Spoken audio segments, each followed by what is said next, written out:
क्या आपने कभी सोचा है, जिस प्रेम को दुनिया सबसे पवित्र मानती है, क्या वो प्रेम विवाह में बदला था? राधा और कृष्ण का प्रेम केवल एक कथा नहीं, ये भक्ति की सबसे ऊंची अवस्था माना जाता है। लेकिन सवाल आज भी है, क्या उनका विवाह हुआ था?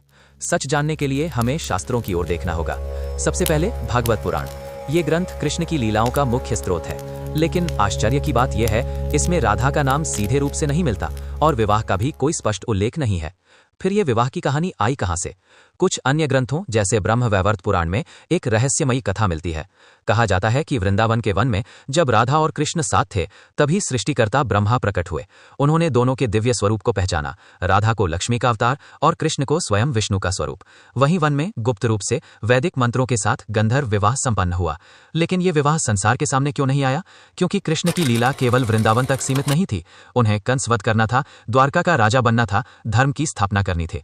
राधा और कृष्ण का प्रेम सांसारिक बंधन से ऊपर था। उनका मिलन और उनका विरह दोनों ही भक्ति का प्रतीक बने।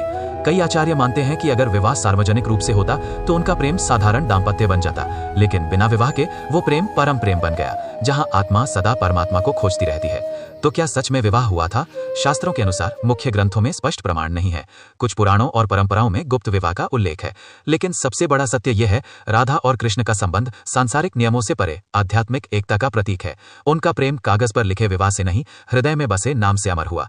राधे कृष्ण, प्रेम का वो नाम जो आज भी हर भक्त के हृदय में धड़कता है।